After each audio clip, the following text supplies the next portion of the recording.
Welcome to the Therapy Dogs Australia podcast. I'm Sam King, owner of Therapy Dogs Australia, psychologist, animal assisted therapist, and accredited dog trainer. With over a decade in the field with my team of dogs, I'm here to share practical advice, honest stories, and expert insights for professional therapy dog handlers, dog trainers, and canine enthusiasts who want to live and work ethically and expertly with their canine co-therapist. And I'm Max, your co-host, Therapy Dogs Australia's creative lead and passionate dog owner, here to ask questions and bring curiosity as we explore this fascinating industry together. So, whether you're a seasoned handler or just starting out, this podcast is here as a professional development resource to support you and your dog on your journey throughout this exciting industry. While chatting to a range of inspiring people about our absolute love of dogs and the power of the human-animal bond. And don't forget to follow, subscribe, and leave us a review to help others find us too.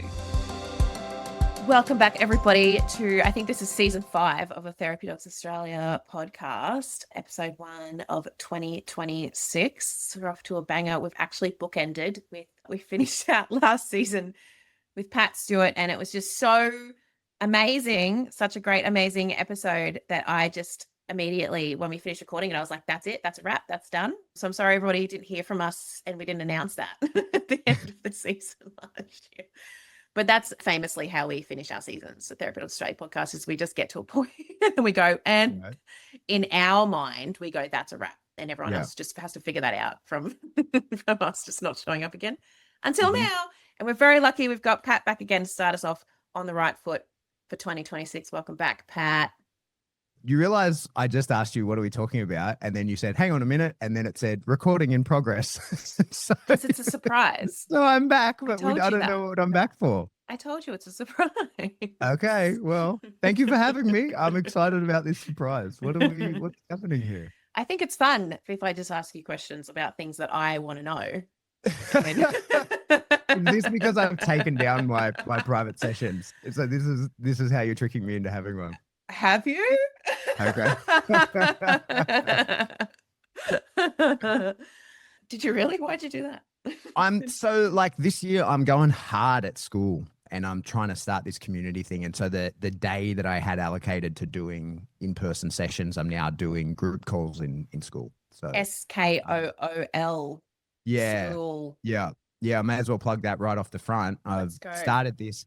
The reason I'm mainly doing it, of course, it's my job, but when I first got out of the army, or when I was first getting into dogs, really, there used to be these mad forums, and it was kind of pre-social media being what it is. And then early days of Facebook, like the Balance Symposium here in Australia and the Canine Paradigm Discussion Group, they were these really incredible dog trainer forums, and people could ask questions, and there was all this really cool stuff. And just social media has changed so much that they just don't exist anymore on social media. It's really hard to find a forum like that. So I'm making one. I want to get back to that. And I want to get back to having a place where, like a forum where people can go. There's a classroom there. There's a couple of courses that I have in there. You learn this stuff, come and talk about it, and become a real dog person. Literally just before we jumped on, I'm filming the onboarding stuff of it. And part of it is I'm like, no fur baby mummy shit. I'm here to teach you how to be a real... Yeah, no, but I'm here to teach you how to talk real dog stuff. So I'm giving the instructions on the community. Don't tell us about your pretty rescue dog. Tell us what is the problem with this dog? I don't want to hear that it's from your rescue and how you saved it. That's not how dog people speak. Just tell us about the issues and what you're doing to work through them, and maybe the group can help. Right. So that's the goal. I want to train people back to how real community forums on a specific topic work. And I'm in the school and I love it. So I'm excited about it. I really like it. I think, and a point to point out. So we'll put a link in. You can join. If people can join the school, we'll talk more about what they get when they join the school. So you can join this. It's a forum. So, but it's more than a forum because there's stuff in there. So there's videos in there, but there's also some of your core stuff in there and things like that. Yeah. But when you go in there, there's topics, discussion topics, and you go in there and you can post and ask a question, or other people have asked questions or brought up thinking points. And then you go in there and you can say stuff about what you think or whatever. So I've been in there for about a week or so. I really like it. Everyone's really nice. Yeah. And people are being really polite. I think that there's an element of we have paid to be here, and Yeah. like we want to be here, and we've got a good attitude about being here. And you go into the forum because, so I'll be like, I wonder what's going on in the forum. And then you open the app or the website and you go into the forum.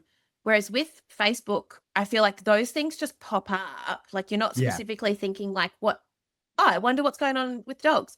They pop up while you're doing something else. And then I think people have not well thought out and quite impulsive responses to things that other people say. And maybe that's where a little bit of the rudeness comes from in sure. Facebook comments on stuff, because people don't use any tact. They don't take the time to word things so that it reads well. Yeah. Whereas I'm seeing that that's quite different in the forum. Like people, I wonder if it's because people are intentionally going, I wonder what let's start thinking about dogs, or I think so, because we're there for that purpose. And I think certainly my experience with Facebook at the moment, like if I open Facebook and I go to get into one of the many groups that are relevant to me, I'm still exposing myself to Facebook and the madness that is unfolding there. And I think that happens a lot as well, right? Like you're scrolling, something relevant to your dog journey comes up, but you are in the wrong mindset because you've just been watching the rest of the bullshit of the world unfold. And you see like, oh, Nana's broken her leg. That's sad. And then you're like, oh, and it's the apocalypse because it's what's happening in the media. Oh, and dog training. So like, how the fuck do you provide good input to a dog training group when that's the mindset that you're in? So separating it completely seems to me like a really cool idea. And I'm going to really commit to it this year. I'm actually really excited about it. Like I miss having a community of dog folk that you can have a good conversation with and learn stuff and kind of steer the ship in that way. So I'm excited about it. It's going to be a fun year. When I went in there, one of the things when I joined the school, one of the things I said to you is, because I realized, because I joined it on my computer and then it was like, download the app. And I was like, oh, an app. Because I was like, this will, like, I was like, oh, I'm on my computer, look on the forum. And then I was like, oh, an app. Now I can be on my phone on the forum. And I was like, this is perfect timing for me, because at the end of last year, I was like, okay, well, social media, fuck you. I've had enough. Like I've had enough, and I mentioned to you, but I somehow mucked up my algorithms. And I was just getting like my experience of scrolling. I was like, I hate this. Like it was all dumb stuff that wasn't funny and I wasn't interested. And I was like, how did I do this to my algorithms? Like, what is happening here? And then, although I did get on Therapist Talk for a while, which was very funny. It's therapists making TikToks about funny things like there. And it was very funny. Other therapists, if you can try and get on Therapist Talk, I was like sending them to all my contractors, pissing myself laughing. But then that went away and something happened to my algorithms. Anyway, so I'd had enough, and it's embarrassing for me to admit publicly, but my partner had started playing this game on his phone. It's called Township, but it's a time lapse, like farming. Did you ever play Farmville on Facebook? No, I'm aware of it. I never played it myself. Kind of like Farmville. I was addicted to Farmville when I was at uni. Can imagine. Yeah. And now here we are. So I can't play games because I get really addicted. Like I played Sims at one point when I was at uni, and I spent the entire uni break like in my pajamas up all night. Like I'd be awake for 20 hours, like feed the sim. Anyway, my partner's playing this game and I was like, you're a loser. And then I was like, maybe I'll download this game because I want to get off of social media. So I'm playing this like Township now. So obviously I'm addicted to it, but I'm not on social media. I'm not scrolling. I'm not doing that because I've got to actually harvest my carrots because I need to make chicken feed so I can get the eggs so that I can make the key lime pie. But I don't have any limes because my ships haven't come back in from Olivia Isle, where it's and there's all these mini games within the game, and I'm like, it's obviously all dopamine fueled. And I'm in a team. So I've joined a team called the Bin Chickens is my team. Okay. Everyone else is out there in Township. I didn't make it. It was already that. Obviously, that's why I chose it. Anyway, our team leader calls us Chookies. And I'm like, addicted to this thing. I'm like, that's what I do on my phone. Like I pick up my phone and that's what I do is I open the game, which in the past, I've been like, if I've ever come across games. So sometimes my kids will be playing games in sessions and I'll be like, let me see that. And I have to delete things off my, I have to delete things off of my phone and off my iPad because otherwise I get really hooked on it. But I purposely like leaned into it because I'm trying to get off of social media. Yeah. And I'm preferring this little dopamine. Yeah, for sure. I think that's the issue, right? Like social media, it's not social media anymore, right? Like it used to be like, hey, here's a place where you can talk to people and find things that you're interested in and discuss those things. And now it's just not that at all. So I'm happy to be sort of trying to recreate that. I'm trying to get off social media as well. It doesn't make me the best version of myself. Like I'm not off, you know, like it's work, you got to be on there. But I certainly, the big difference for me was a few months ago, I stopped carrying my phone. That's a huge one. Hey, like I put it down somewhere. I don't keep it on me. And like I've got an Apple Watch. So if I get a notification, like I can, if someone calls me, I know. If I get a message that I need to deal with, I know, but it's not on me, tempting me. And that's made me a better father for sure. I'm better with my kids. I think most people should be doing that. I'm very careful that I have it on my person when I'm out because I've got ways to die. Yeah, you kind of have to, right? Walk outside. I like knocked myself out with a chicken lid of a chicken hutch thing the other day because I was trying to clean. I forgot that. So I propped it up with a brick and then I forgot that I had actually moved that brick and then I was cleaning and then it came down. It's made out of cool room panel. It's like massive, this big lid of this thing. Smacked me on the top of the head. I swear to God, I like fell over and I had left my phone on like a feed bin over there and my partner was over in the big shed and I was like, I'm going to die here. I'm going to fucking die here. It wasn't that bad, but I was like, Have you got an Apple Watch? Yes, I have. Yeah. I got a friend of mine who I try to remember to wear it, but same thing because I also ride my horses by myself too, and I'm very careful that I've got my Apple Watch on and my phone in my pocket when I go for a ride by myself. But I worry about like getting bitten by a snake or you know, something like that, and not being able to. A good friend of mine had a big crash mountain biking and woke up in hospital, and he was in the middle of nowhere, like, and ends up finding out that he had a massive stack. Broke himself very badly, like collarbone and various other things. And then his watch called an ambulance for him. He had like no idea. They came and found him all off of his watch, which is pretty cool. Do you remember? I would have told you this happened like over a year ago or something. That time that Kiki and Oliver got into a scrap and I dropped my phone and I was saying to my partner, I need help because I was choking out the dog and it was going, calling emergency services, as not that kind of help. As these two dogs are like scrapping, so they're making scrapping noises. Kiki's making full so was my border collie, and that was it. I'm like, I need help. So my partner, who for whatever reason was walking like he was an astronaut on the moon, very fucking slowly for some reason. But you know how time slows down. Yeah. Anyway, so he grabbed my big dog and then immediately fell over and let her go again. And the scrap was on again. And so I'm grabbing her again. But because it's chaos, right? If you've ever had a scrap where you've had to separate dogs, it's chaos.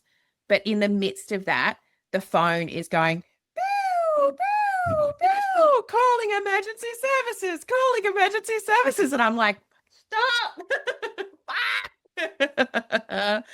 So yeah, that's how I learned that the crash thing's pretty good on the phone. For sure. So back to our point, which is, so you can be on school. So now I'm on Township and I'm like, how's my farm going on Township? And then I go into the school app and go, what's everybody reckon about dogs and stuff right now? And I think that that's a key is like, I don't want to be on social media. I am interested in other people's, what's going on with dogs and stuff like that. It's a safe place to ask questions.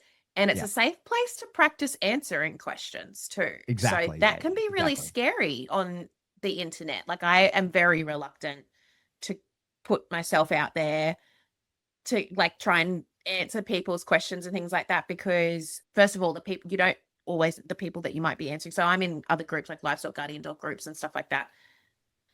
Those place, it's pretty Western out there. Like it's, you know, people can get pretty fired up So For sure. it's And nice look, to that's have a safe something. space. Yeah, exactly. And I think you hit the nail on the head. Like one of the best ways I think to learn is to teach. You know, like when you're getting pretty good at it, then trying to explain it to somebody else is to me one of the best ways to do it. And so that's a big part of the idea of the forum is you go through all the content, there's courses in there, but in those conversations, like a newer person or a person who doesn't have, you know, the knowledge you have ask something, you get to practice answering that with people in a permissive environment. And what I'm trying to do is, yeah, they're like, I just before we jumped on, there was a good post and like a question. And I'm not going to answer stuff right away because it's my forum. I don't want to put an end to the conversation by saying this is the answer. I want to give other people the opportunity to spitball and then, you know, maybe I just like their post and say, hey, yeah, that's a fucking good one. That's a really good answer. Or I might come in 8 hours or so and say, this is what I think. So yeah, that's the goal. I'm really excited about it. If you like read someone's answer to a question and then liked it and even just said on there like I like that, like good thinking, or like saying like they would be like yes. Well, hopefully Get in there. The other thing I appreciated that you gamified it the other day as well. I was like, you son of a bitch. Yeah. How dare you? Points in there. Yeah. Now you can get points. You can get points for interacting. No, look her up and see very low score from you. Very unimpressed this month. But at the same time, I've filled all of the carrier holds on my plane that I've got to send out, and my train holds are well under control. So I have been very busy. Thank you very much. Yeah. Oh, you're only a level 2. Let me just have a look here. You're need way more work from you. So I had to, then I was reading so Pat posted in there. So this program keeps a track of like your interactions or whatever, and it gives you like points on your interactions. So Pat obviously gamified it and was like, let's make it into a competition. And I was reading your post of like, and I was like, I'm gonna kill everyone at this.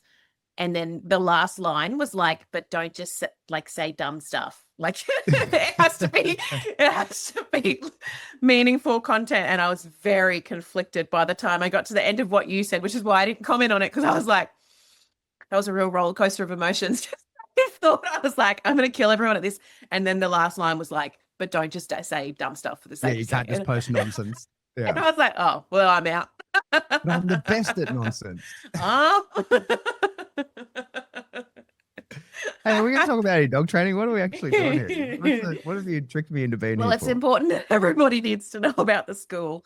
Going to put a link in there. There's course content in there. So when people go in, can they look? Oh, there's a trial. Yeah. So, I mean, the plug, here it is. So you'll put a link somewhere. The way it works is you come in, you get a 7-day free trial. And during that 7 days, you get access to the overview video that I've got, which is like a top-down view of dog training. It's an hour long. It's a content heavy, the triangle and the box. So they're like 2 sort of foundational skills that I do. They're very long, you know, overproduced videos with all the demos and explanations and stuff. So you get access to that in the 7 days and the community, so you can see what it's all about. And then if you choose to stick around after the 7 days and go on to the paid stuff, you get access to my Wave Tops course, which, you know, like I used to charge $850 for. You get access to it. It's $69 a month. And then there'll be something else as well. And so at the moment, the first thing I've put in there is my punishment course. So again, that's probably something that's, you know, I was going to sell that at one point for $500. And so like there's a lot of value in there. That's kind of my shtick. Like I really want to over deliver. I'm the king of online courses, right? Like I've done them all. And often they are just so shit. I've bought so many people's courses and they're just really an under delivery that really upsets me. So that's what I never want to do to anyone. I really want to over deliver. So that's the idea. And then from there, like, it's a bit of an on-ramp to my full Everything Pat Knows course, which we talked about last time. So like this, if you like what's going on in here, you can buy that full course and then you stop paying in the forum. Like once you buy that course, you don't pay in the forum anymore and you're done. And we do calls and all kinds of stuff. And then the final thing I'm just kind of setting up is we're going to run a virtual club. So one of the issues for people in dog sport, and it's not strictly for people in dog sport, but if you're not at a club, you need external eyes. You need people to, be telling you what's going on with your training and prompting you to think outside the box and do certain things. So I've created sort of the way it works in school. I have to call it a premium tier, but it's only available to people who have bought the full course. Then they can go on to this premium tier, which we're calling the virtual club. And we'll meet every week and share your screen, show us a video. We'll talk about your training, whatever it is you're working towards. And like, I'm trying to talk most people out of that. There's quite a lot of people in the forum already like, oh, I really want to do that. And I'm like, it's probably not like, this is for people who are working, like you need your hand held with a dog going through like for a sport or something like that. Like if you're not going to see the value if you're a trainer and you're working with multiple dogs, because this is more like we are going to follow the progression of a dog through its club, right? And so to me, club, like my PSA club is church. It's one of the most important things that I do twice a week. Without it, I get very uncomfortable. We don't take breaks, you know, like we're here on New Year's Day training, right? Like, well, it's to me, it's a really important part of my life. And to people who want to be involved in dog sport, if you're not near a club or there's no clubs that can take you, that is going to impact your ability to be successful in any sport, whatever you're doing, because you need those. Even if it's just a club of people who keep you motivated and on track, even if they're not teaching you anything, right? Like you need a community of that. So that's the idea for that. And we're going to meet every week for a couple of hours. And that's actually what's taken up my private sessions time. So that's why they're not happening anymore. Well, that is bad news for me. Anyway, luckily, we have just had an opening for fortnightly podcasting. Okay. So, funnily enough, that little bit there sort of leads into, so I thought I'll start out. I've got a question for you. Okay. Start out with a little bit of a story, because this is how I like to talk about myself. Went for a ride on the weekend with my partner. He's on his horse. I was on one of my horses. Man, I've been working with my horse quite a bit. So I've been putting quite a bit of time into her. She's at that point, like I'm furthering her education, that sort of stuff. He has put no time into his horse. So we're out there and she's like going, I was pretty happy with her. His horse was he's just in a mood. There was a couple of reasons why, which I figured out halfway through the ride, address those, which was gear stuff, gear fitting, saddle and stuff like that. Anyway, he was running off and, you know, I don't know what they were doing. He was in front of me. So he'd be still like trotting off and I'd be like, I wonder if they're doing that on purpose. And I was just hanging back with my horse. And I was really happy with that she wasn't chasing after, because they're paddock mates and they are like husband and wife in the paddock, our horses. So I was like, oh, and then so I'd catch up. I'd ask her up and then catch up and go, I'm happy with how she's holding back, you know, like she's not just chasing him. And so then my partner's like, oh, I'm going to now in his head, everything's, you know, now he's going to do that with his horse. Tries to go behind me and So they're just now in a battle, like, because he is like, well, I want my horse to do that. No, he's just chasing us, like just doing whatever. Anyway, we just have a little bit of a reflection, like after our ride. I'll talk about, because they're training the horses, you know, so we're also learning. So like took a bit of a reflection. And I said to him, oh, maybe you should take your horse out like for some individual rides, because that's what I've been doing with my horse, going out by myself. And it's very different, like very, very different. She doesn't have another horse to follow or chasing her. Like she doesn't have another horse to give her cues on where we're going and what we're doing.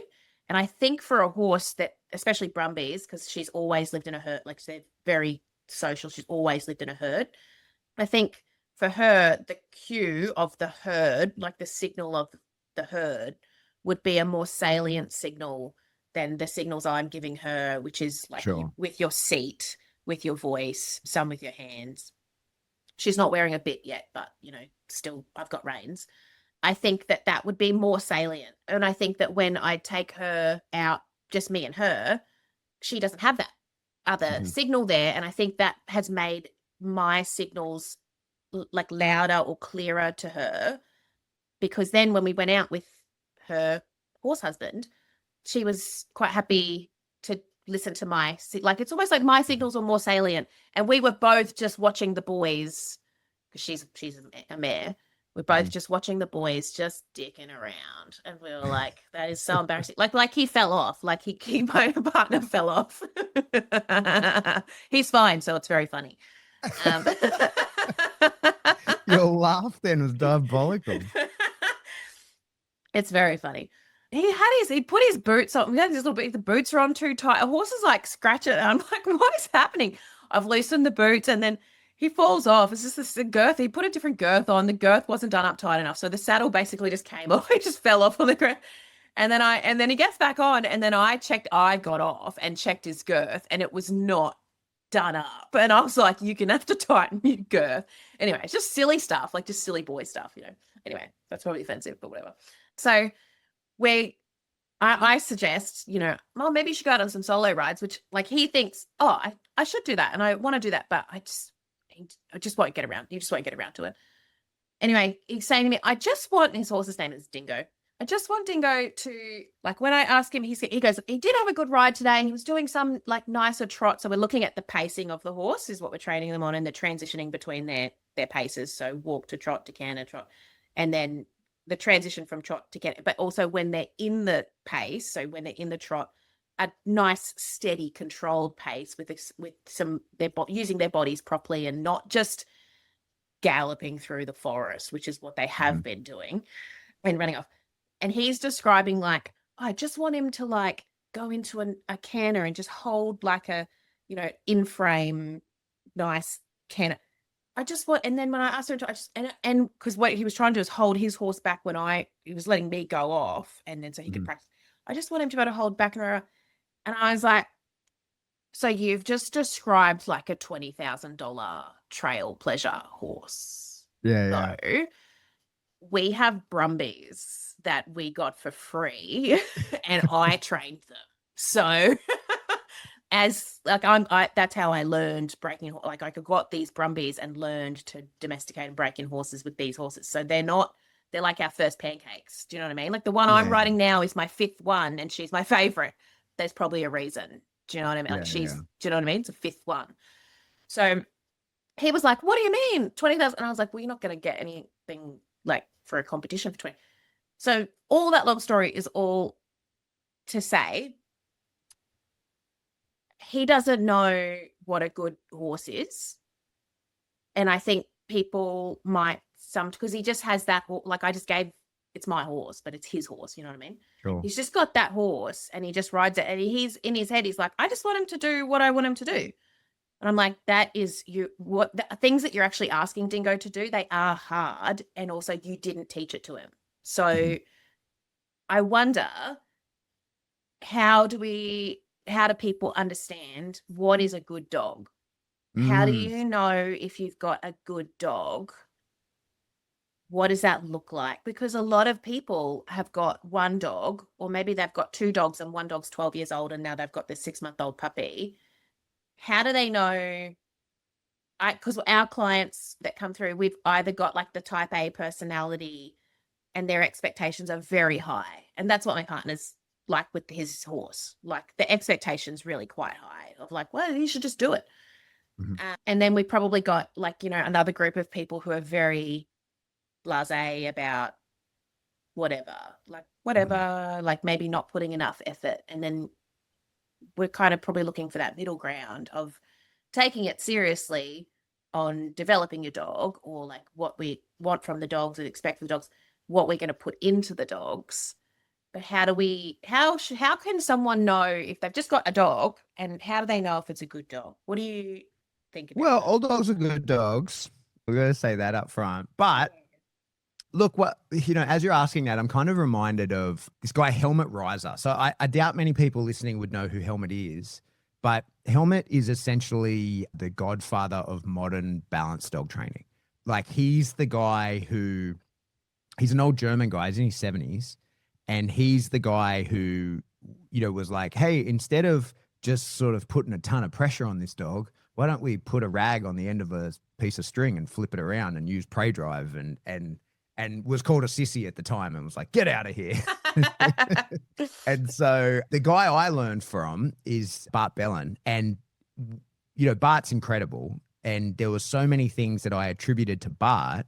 And then when I went and trained with Helmut, I was like, oh, maybe I should be attributing this. I think Bart has learned it from Helmut. And that was a hell of a thing for me to see your mentor's mentor. That was incredible. That was really cool. But what Helmet sort of described, and probably some of your audience are familiar with the sport of IGP, right? And the original game is called Schutzen, and it's a breed test of a German Shepherd. And essentially what Helmet said, and it was really incredible to see a really old school, like hard ass dog trainer explain what a lot of people are trying to explain really poorly and thinking that they're the new age cutting edge of dog training, right? The old school, the guy who, where it kind of doesn't matter who you follow back, you kind of end up at Helmet, right? Like if there's plenty of people that would say that I train them, but I was trained by a guy and he was trained by Helmet, and so like not entirely, but everything goes back to Helmet. And what Helmet said is that, well, Schutzen is a breed test. The original idea of it is that it is a breed test of a German Shepherd. And so what he said is it's a very complicated game with some really incredible training that was required in it. And the dogs do some really flashy, impressive things. And what he said is that really all you're trying to do is control the emotional state of the dog. Because when you put this dog into the right emotional state, it will do the right things, because this is a test of what is a good dog, right? If it's within breed standard. Yeah, exactly, right? Yeah, it'll do what its ancestors are telling it to do. Yeah, that's right. So to me, that's kind of what what has to be remembered, is that dogs have purposes. And these days we've got so much crossbreeding, which is cool, like hybrid vigor and blah, blah, blah, all that. I'm not anti mongrel dogs. Technically, my own Malinois is technically a mongrel dog, right? He's got no paperwork. And I've had plenty of Bitzers that have been wonderful fucking dogs. And, even within some really high-end units, like I've been to some army units that have plenty of budget, and they're pulling dogs out of pounds that are just just random Bitzers that are doing great, right? As detection dogs and stuff like that. So I am for sure not a breed snob. I'm not a person that says you only need this particular breed of this particular kind. But what I think is that you really have to pay attention to, at the minimum, breed categories, right? Yeah. Whether you've got a herder or a hunting dog or a guarding dog, you've really got to know that kind of stuff. And I don't like the idea of sort of crossbreeding outside of those categories. I'm not a fan of that. Yeah. Because I think that's how you can get some dogs that end up in quite a lot of conflict within themselves. That's what livestock guardian dog people are really full on about that. They're like, you can cross whatever LGDs you want, Maremma, Great Pyrenees, Anatolian. They're like, you can cross within, do not cross them outside of LGDs. You get big problems. Yeah. Oh, totally. Because then you get this conflict of like, like you imagine you put a stronger herding instinct into your dog, your livestock guardian dog. Now she wouldn't be able to relax and just watch everybody do their thing. She would be constantly trying to pull them in order to guard them, and in a way that would be, interfere with what they actually have to do. And that's such an easy and not that problematic example. One of the bigger problematic examples I see is like Kelpies, like a herding dog and a fighting dog. Right? Yeah, Like the Kelpie Staffy crosses. That's what the pounds are full of. And they can end up pretty good, right? Like you can end up with some wonderful little dogs, but they can end up in quite a lot of conflict within themselves. So anyway, this is all to say that what Helmet said is that just put this dog into the right emotional state, and if it's the right kind of dog, it will pass the test, because it's going to do the things within the test. And that's how our training has to flow. Now, of course, we teach the dog like some, tighter specifics, but the idea is that if you have the right kind of dog in the right emotion, it will do the thing that you're wanting it to do. And I think especially for your audience, the therapy dog and the dog that is going to actually be useful in that sort of setting is a very specific kind of dog. And as I say, I've got two dogs that are absolutely useless. Like would not dream of putting into that therapy kind of work. My Malinois, Remy, because he hates negative feelings. He doesn't want to know you. If you're sad, he's like embarrassed for you. Yeah. Well, he's repelled by you. He is weakness. He doesn't want anything to do with you. And I think, I can't remember if I told on your show, but like me and him have been through the ringer, and we played PSA together, and he had his first attempt at a level 2 and got it. But then it was 5 years because of COVID. It was 5 years before we could have another attempt at it, right? And to pass, because you got to pass it twice, right? And so when I finally, this thing that has been sort of looming over me for 5 years, I've been keeping this dog trained and ready to pass his test for 5 years. When we eventually pass it, I leave the field. It's this huge feeling of relief rather than happiness. Like I wasn't actually happy at all. I was just relieved that I'd gotten this burden of passing this test that I had needed to do.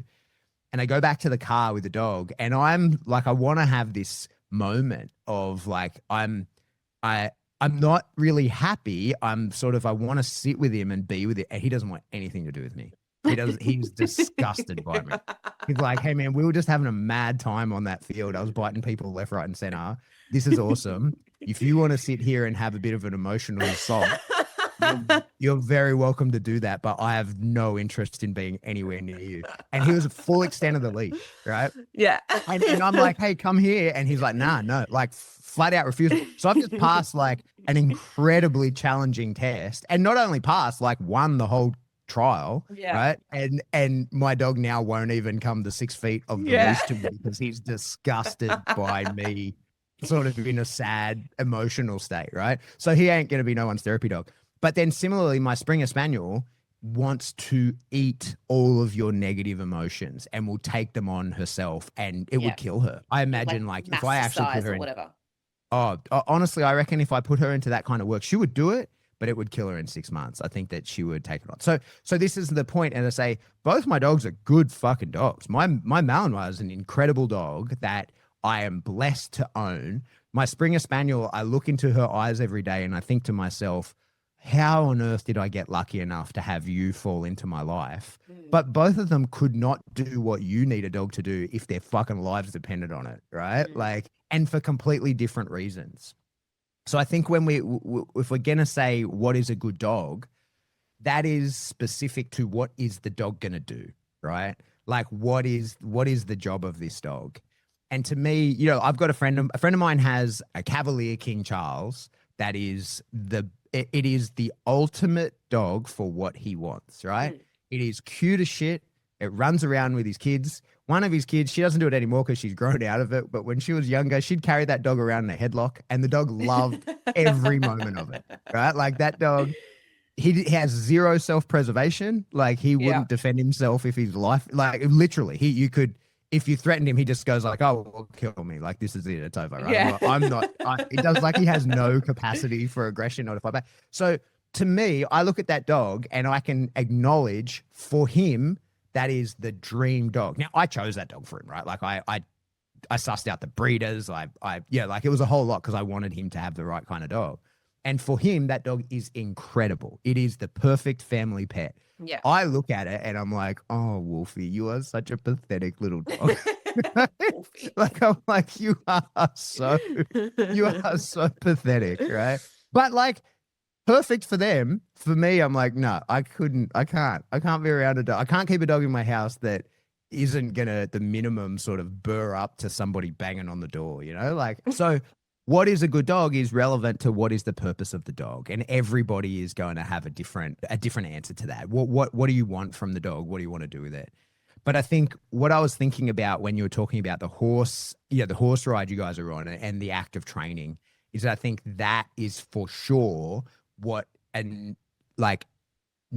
we see a lot in dog training of people wanting to do or train the final behaviors without first doing and training the parts that allow for those final behaviors. One of my favorite ones, and I sort of get this all the time when people say, oh no, my dog can't follow a lure. Like he's too chompy. He bites my hands. I can't lure my dog with food because he bites at my hands. And then I go, okay, but like, have you taught him not to do that? Right? Like, because that's part of following a lure. Like, you know, me and Jazz get new puppies every year. We've just got 3 amazing little puppies that we're very excited to raise. I keep saying she does all the work. I just get bitten by them. And so she does all the work. But one of the things that I love to watch in her training is how she spends so long prepping them to teach the things that she's going to teach them. And what I observe along the way is they basically look like untrained dogs. Now, this is her full-time job. For the next 12 months, she's just going to raise these 3 puppies. That's all she does. She's not taking clients. She raises them. She sells them at the back end to, government agencies or whoever wants them. And they're worth a lot of money. These ones especially, we've gotten very lucky again and ended up with some very nice genetically, very nice dogs. If anyone's listening to that thinking, oh, I can just buy some dogs and transfer.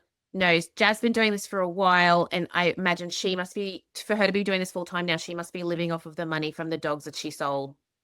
Yeah, totally. Time. Yeah, and like I absolutely would not recommend anybody think of doing this as a job. It is not a job that is like if you considered her hourly rate, it's cents per hour for the amount of work that she actually puts in. But what she will do over the next probably 8 months is be with these dogs, shaping the way that they do everything in their life. And they will appear as completely untrained dogs during that entire time because they're not going to learn any monkey drills, right? Like what people would look at and go, oh, that's a trained dog. You're not going to observe that until these things are probably at least 10 months old. And then suddenly, like I'm talking like within 3 weeks, they're going to be these incredibly trained dogs. And that's the cycle, is that actually teaching the dog to do the things that you want it to do is usually very easy. I talk about that sort of all the time. I think training dogs to do stuff is so easy. When people are like, oh, I've got these complex things to train, or people post like, look, I taught my dog this. I'm like, oh, fuck. Well, how? That's not hard. That's 20 minutes work. Right. And then people go, oh yeah, here's a dog, do it in 20 minutes. I'm like, oh, no, you misunderstand. It's going to take me 6 weeks to get this dog ready. And then I can teach what thing you're talking about. I can teach that in 20 minutes, but I've got to have the dog ready. And what that looks like is a dog that is properly motivated and that I fully understand its motivations. Like that's part of the piece. The dog, Mother Nature decided how that dog was properly motivated, right? That's genetic. I have to then cultivate those motivations, like figure it out.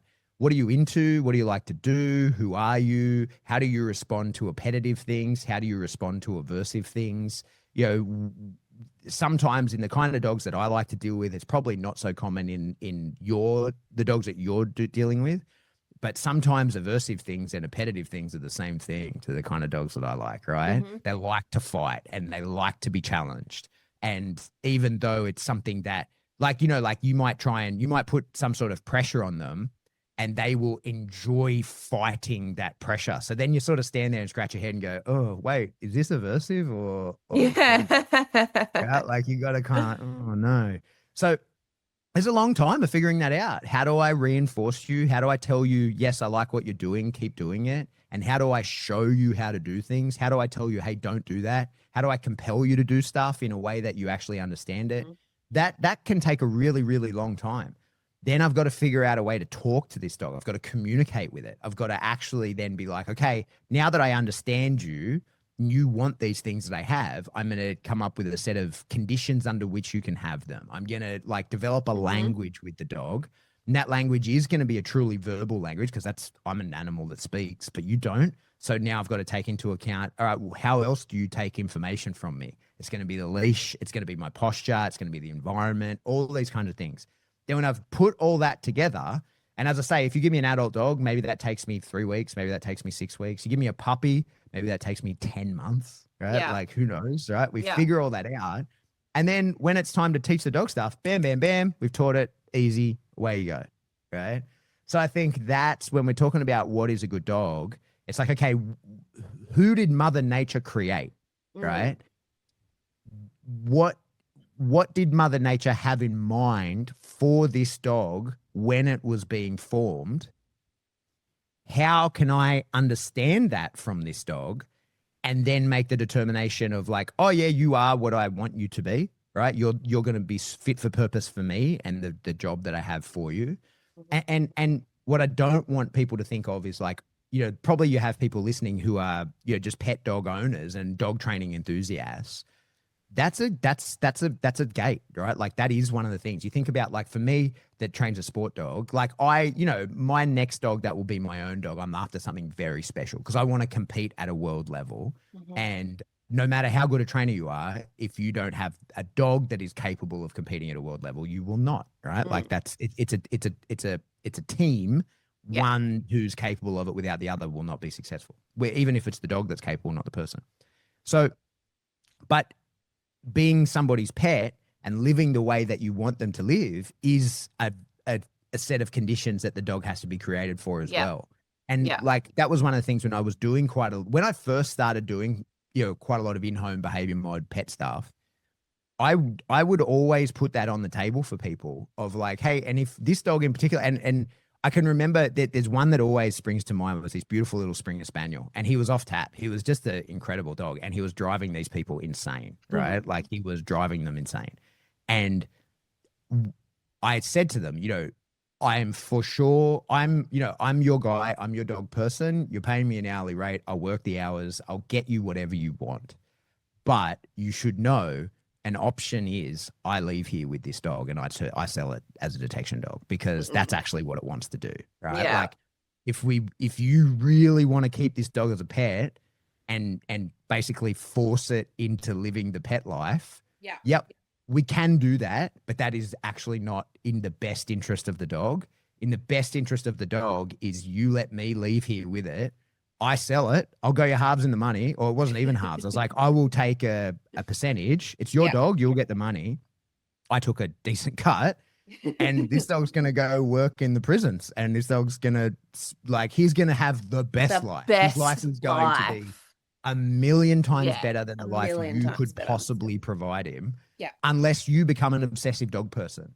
Yeah. And I remember watching the mum of the family was like, she had the hesitation of like, oh, like you could tell the nurture was strong in her. And she was like, no, I've put work. I love this dog. And the dad was like, get this fucking dog out of my house right now. Yeah. And what actually put them at ease was I played with the dog quite a bit, and they were really upset and really struggling with the idea of like, we just gave up on our dog. And I was like, you did not at all give up on this dog. The dog is going to better things.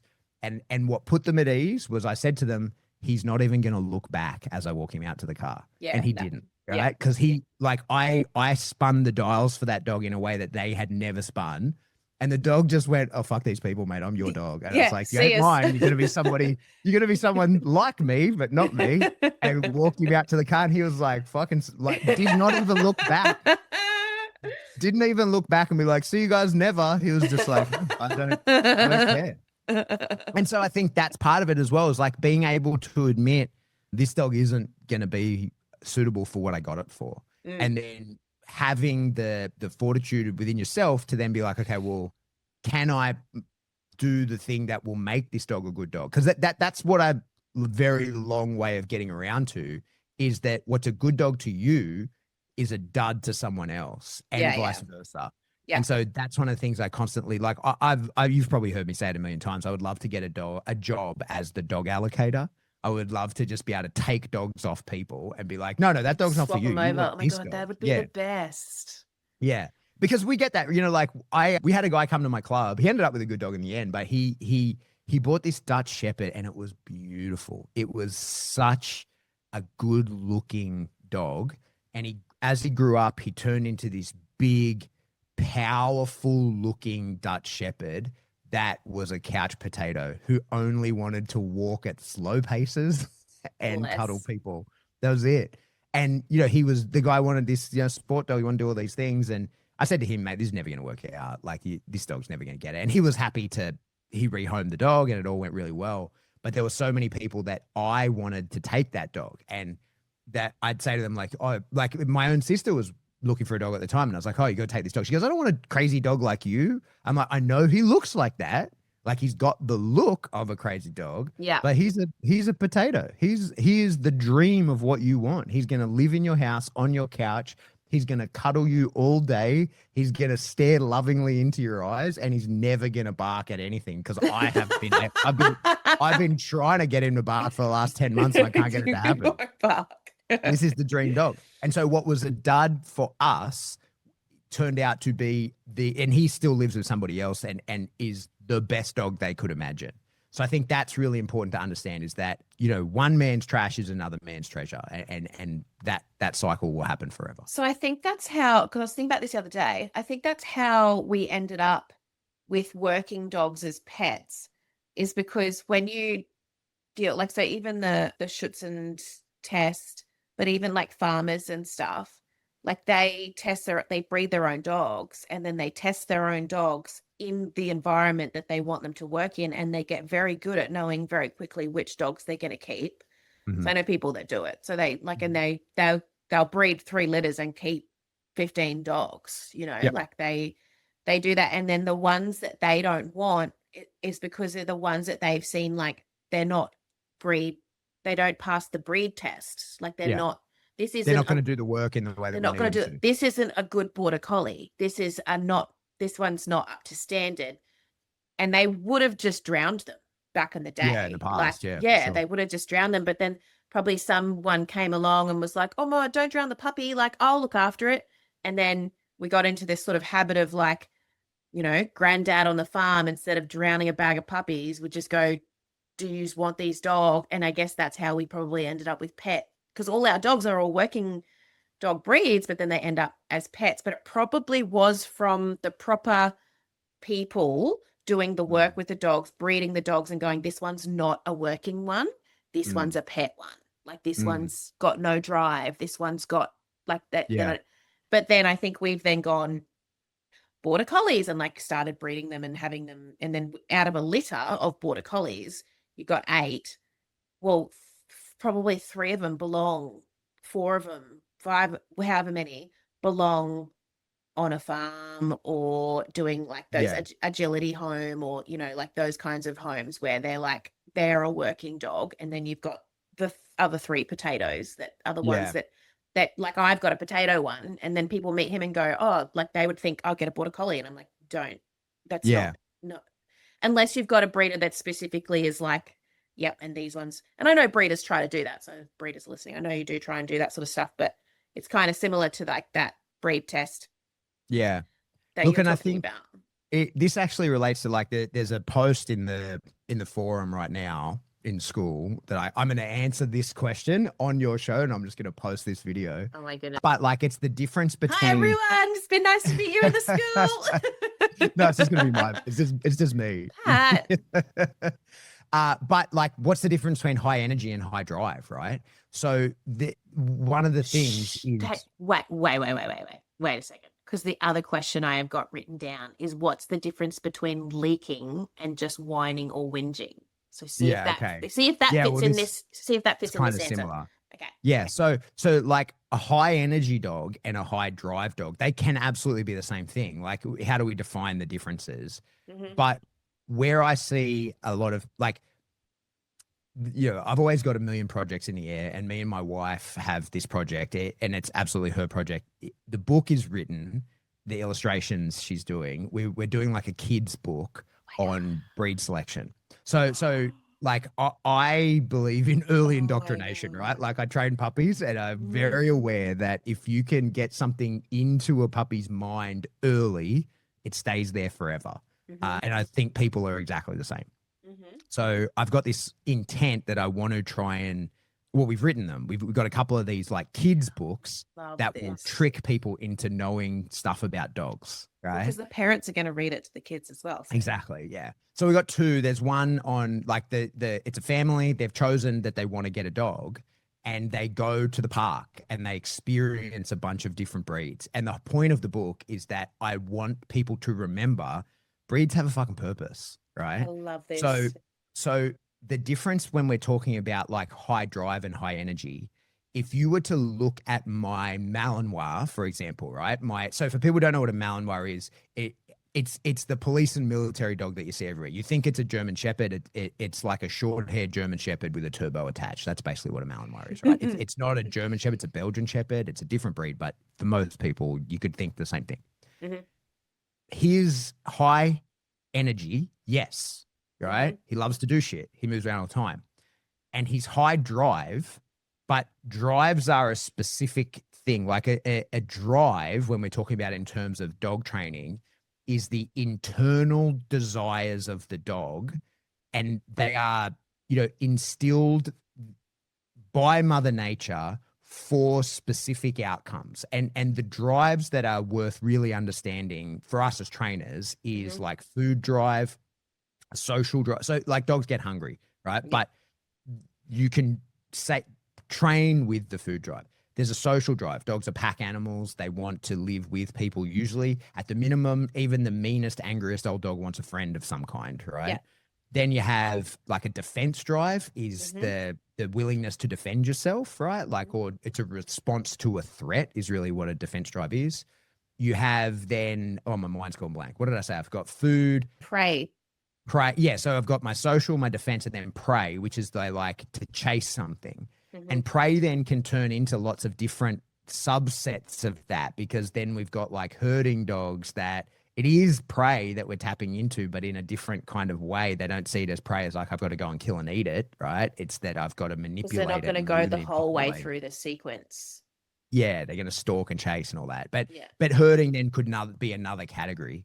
But then finally there's play drive, right? And then all those other drives, we play with them, and that's how we actually train a dog. But so when we talk about, say, drives in prey drive, my Malinois is a very high prey drive dog. So yeah, he's high energy, right? And what we see is some people go, I want a high energy dog because I have an active lifestyle and I want that dog to come along with my active lifestyle. Mm-hmm. And so you go, yeah, okay, what do you mean by active lifestyle? I run 10Ks a day, right? Like most people go, wow, okay, that would really keep a dog happy. Will my Malinois run 10Ks a day? Absolutely. He's a high energy dog. He will do that with you. Mm-hmm. Will that satiate him? Not in the fucking slightest. He will go for that 10K run with you. No worries.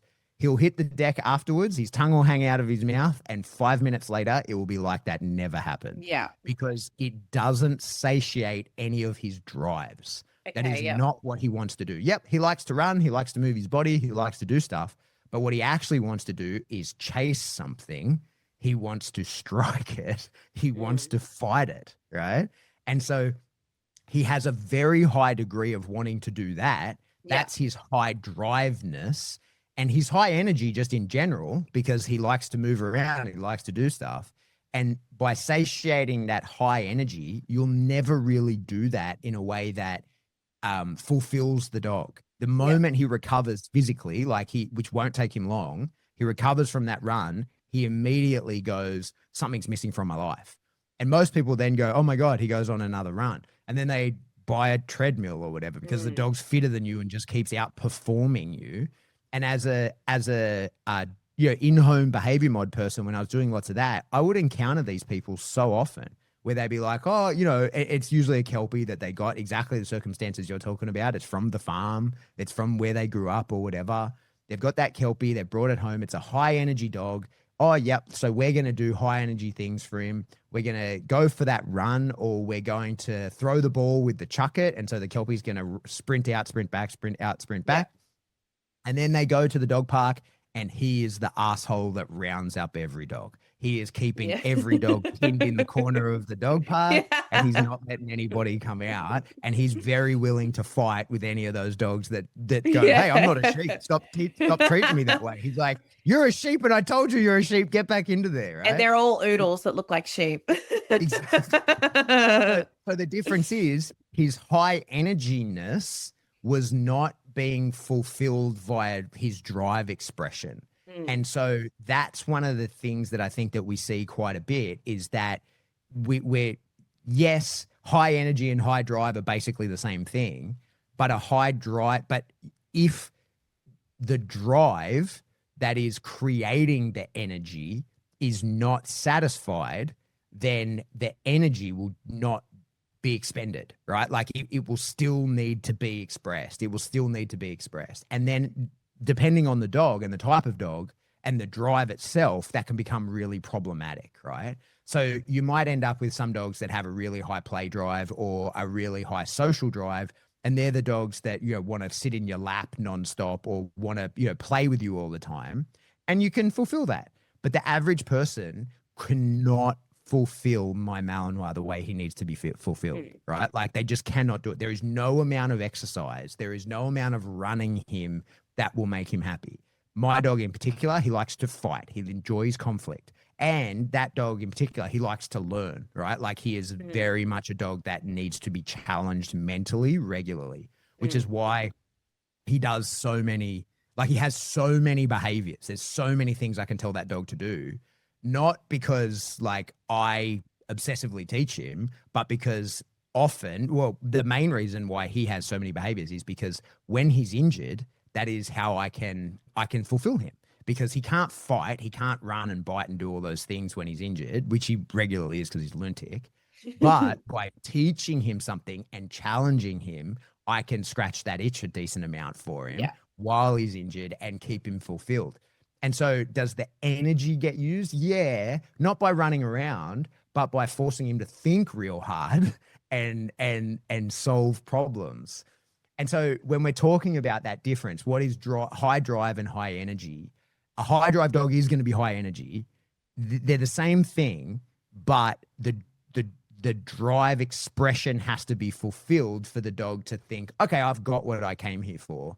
If you just fulfill the energy without it being associated to the drive that has created the energy, you're just going to get a fitter dog. So I think we had this conversation at my house a few days ago because my partner said to me that he wanted to get Penny, our Stuffy, a chucket, the thing that you're talking about. So if anyone doesn't know, it's that handle and you flick the ball, the tennis ball, and it goes really far. And we've got a big yard and paddock and stuff. So like we could just use a chucket, right? So he's like, oh, I'm going to get her a chucket. And I can understand why he thought that, but I said to him, the thing is about that, we usually have to stop the game because she's getting hot. Her favorite thing about the game, she does like to chase, but she really likes to strike. And so we do lots of different, so it's not always just throw the ball, it's, you know, or toy. It's like come and strike it here, get it there. Like, you know, she does strike. She loves to kill. Like she wants to do the fight. Like that's her favorite part of the game is the tug. Like she's killing it. So I was like, but if you get a chucket, you're going to only be able to do that a couple of times before we have to, I said, especially in summer, you have to do it a couple of times before we have to stop her because it's too hot. She's going to overheat. But she hasn't actually done the things in the game that she enjoys the most, which is like the strike and the kill. Yeah. So that's kind of along the same lines. For sure. And, you know, like we all fall into laziness, right? And like sometimes I take my dog out. If I take him to a big open space and I throw the ball and I just throw the ball, he brings it back, throw the ball, brings it back. Yeah. Eventually he's exhausted, right? Yeah. And we go home, he lays on the floor, and 10 minutes later, he gets up and says, hey, I want to go again. If I take him to the park and I throw the ball, I make him do some stuff, right? Then I throw the ball as a reward for doing the thing. Yeah. And then on his way back, because my dog has a lot of behaviors, I say, hey, stop, spit out the ball, do some position changes. Okay, get the ball. Just drop the ball again, go around that tree, come back over to here, come back into me. We'll do some healing. Now go get the ball, bring it back to me and I'll throw it again for you. That will do way more to fulfill him throughout the day than if I threw the ball until he fell over, right? Like he will go home not panting. He won't hit the deck when he gets home. He won't lay on the floor with his tongue hanging out for 10 minutes and jump back up. He goes home really happy. He gets on his bed and he just sort of chills out for the rest of the day. I don't have to physically exhaust him. What I have to do is satiate his drives. And his drives are, he enjoys conflict and he enjoys learning. So if I can provide some tug with the ball and whatever, and I can challenge him to think, he's way happier for the day than if I just wear him out. And I think most dog people know this, right? Like dog people are typically doing that, but it's a very, very easy trap to fall into of thinking, well, I will satiate the energy of this dog. Like I will burn you out. I will empty the tank, but without looking at what's creating this energy and how do I channel that into a thing and hit it at the source rather until it just becomes like an expression of movement. Like, I know, like, what does it need to be to you? And let's express that. A lot of our listeners won't know the specifics of that.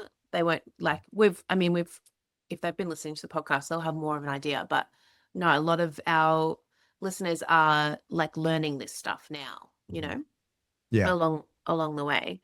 So then in that, along the lines of that, what is leaking and how do people know like the difference? Like what's the difference? Leaking, whinging, whining, like yeah. Well, what do you reckon? That is a good question. I'm even struggling to ask that question because I don't even really know. Yeah. Again, it's one of those things where one is the other, except under particular circumstances. So leaking, that's, as a definition, we would say that's when a dog is making noise we don't want it to make, right? And so in the work, it is, you might see this a fair bit. The dog is almost like it's crying. It's anticipatory sort of noise that can get as far as barking, right? And then we can end up with a dog that fully barks. My own dog is very leaky. Like it can be a genetic trait, right? In that some dogs are just very noisy. My dog really enjoys barking. Barking is often a self-reinforcing behavior. Nala loves barking.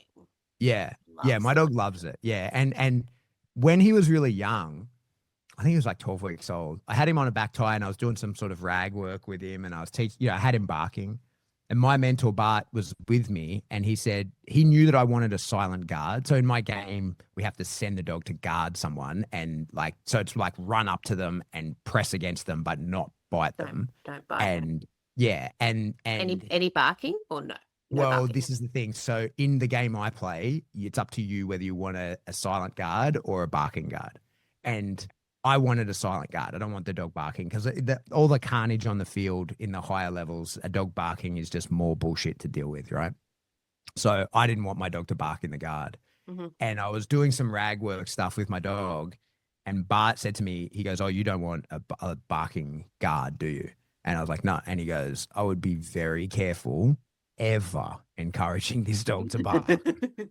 Like ever letting him think that causes progress. Because he loves doing it. Like it is absolutely going to be in the forefront of his mind of how I can get shit done is barking.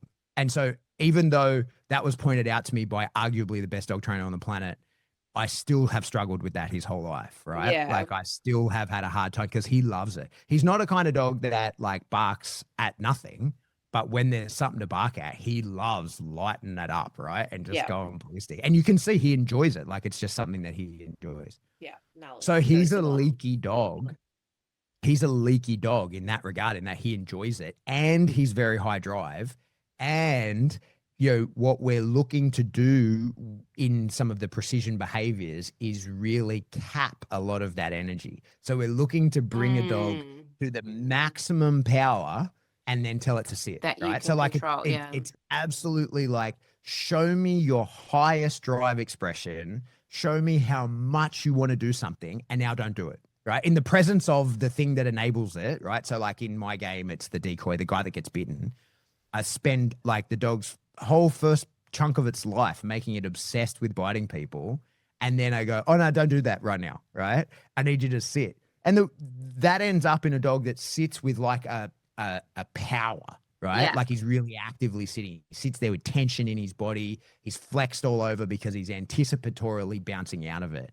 But put too much power into that. And if you've got a leaky dog, now he can't control all of that. And that energy starts coming out in the form of leaking. And people leak. There's people that do this as well. People who can't stay still when they get excited. People who will begin to tick when they become excited. And some people start yelling. Like you'll see it. Like you see it at a football game.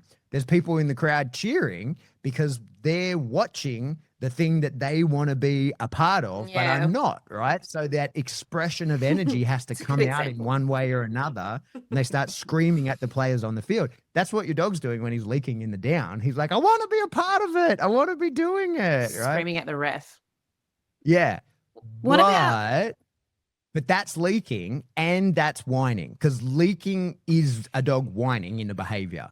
Now, you can get a real potato of a dog that has no drive, and that dog can whine all day about wanting food or wanting to be pat and wanting, and it can be a very low drive dog that can whine when it wants something or when it is protesting being told to do something, right? You can get whining. And in that moment, it's whining. Or Nala whines when it's like, we're not doing the fun thing anymore. Like that's over. Yeah, okay. Like she'll, like as she goes to lay down, she'll do a little bit of a bit of a whine. Yeah.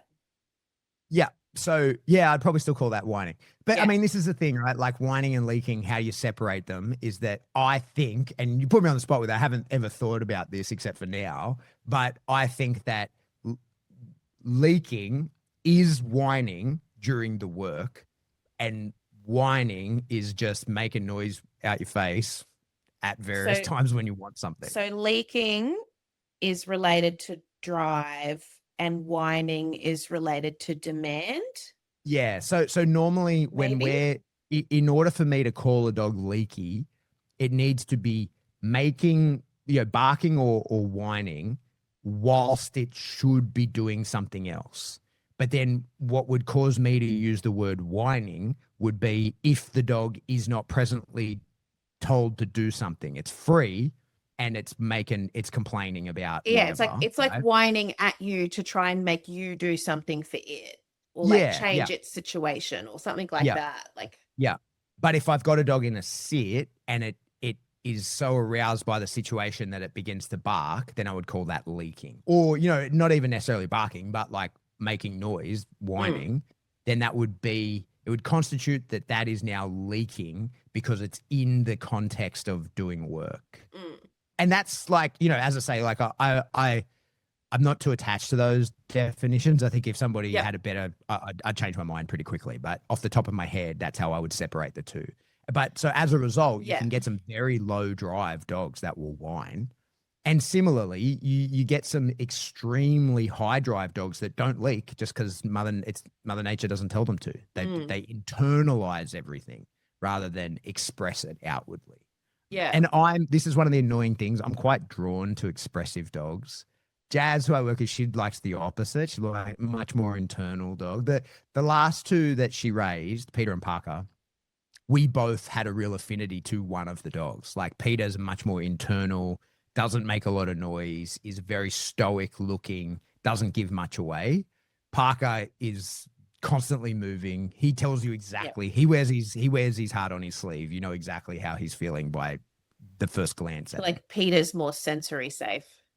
Yeah. Well, there you go. I'll tell you what was funny. So they crossed paths the other day. So Peter got sold, or he was raised for a lady in our club. And so he's someone's pet. He lives in a beautiful home. He goes to work with her most days. He hangs out in Paddington. She comes to the club twice a week. He has a wonderful time. She's becoming a really good trainer, does really well by him. He bites people every week, has a great life. Parker's in a Special Forces Army unit, right? And so they haven't seen each other in nearly 12 months and they crossed paths the other day. How? And like Parker's, he has to be under like 24-hour supervision at the moment. He just had surgery, so he had to come with the handler. And so they crossed paths, and like looking at the difference in their lives, you just could not believe how differently their puppyhood that they spent together. Yeah. Identical. And then one of them zigged and the other one zagged. And it turns out these incredible skills that they were both learning has two applications. One can be somebody's pet and be a sport dog, or the other can be a Special Forces military working dog. But their lives are significantly different and they look very different. Parker looks like a battle-hardened working dog. Yeah. And it's just this funzo who walks around having a great time. Puppuccinos. Yeah. Okay, well, the reason I asked that, which is why I wanted to ask it, because I kind of am sort of starting to think about it and trying to conceptualize it a little bit, because I think it can be useful for us to understand. I feel like I'm telling people from time, like, I feel like I kind of just know when a dog is leaking versus like just complaining and whining, but I haven't really thought about that much, or how I know that, or, you know, I feel like I kind of can get like maybe a vibe from the situation or whatever. But to help owners understand as well, like, why is this? Because most people don't like it, right? Because whining's annoying. Why is it happening, to try and help them if there is things that you can do to try and reduce, especially like demand whining, like when, you know, that sort of stuff. But understanding as well, like when my dogs are in like higher routes play, like I don't worry about like Thal's barking, like I don't care, you know. Like, she's having a good time, who cares? Like, but it's probably annoying for people that it's not their dog, or some people don't like it, or like it's not very sensory safe. So she's loud too, and she's just yelling like into the air because she's having a great time, and she's just That's the same as my dog. He just is yelling and just like, this is the best. Everything has worked out wonderfully for me. Are you guys having fun? Yeah. We're all having fun. Yeah. And I'm like, I'm glad you're having fun. That's great. I like to see it, but like I wouldn't tolerate just win, like if the dogs are in here now, like if they were just like barking at me or like just whining at me, I'd be like, shut the fuck up. Like, stop doing that, you know? Yeah. But when, you know, that's one of the wildest things. You would not believe, like, it's blown my mind to sort of look into the dog space and observe this, is how many people put up with terrible behaviors from their dog because they just don't want to say exactly what you said. Hey, shut the fuck up. Right. Like, they don't, like, the amount of times someone posted something in a forum a while ago, and it was, I can't remember what it was, but it was something that the dog was doing was a pain in the ass. And they were like, who's got training advice on this? I think the dog was humping their leg when they were putting it in the car or something. And a friend of mine, Casey, commented on it like, have you tried telling him not to? And I thought that was a bit rude, right? Like, I thought it was a bit of a piss take. And the guy writes back and was like, what do you mean? Like, and it's like, and I think that's what's happened in so much dog training space at the moment, especially the influence of force-free dum-dums who are like, no, we have to only train to do, right? You can only use positive reinforcement. Yeah. And people have lost sight of the fact that, like, there are so many people who fucking hate their dog and resent its very life in their home, but, you know, and live this like parallel life with their dog that they really dislike because the dog has some really annoying traits that are just normal dog behaviors that will go away if you go, hey, don't do that. Right? Like, you just tell the dog, don't do it.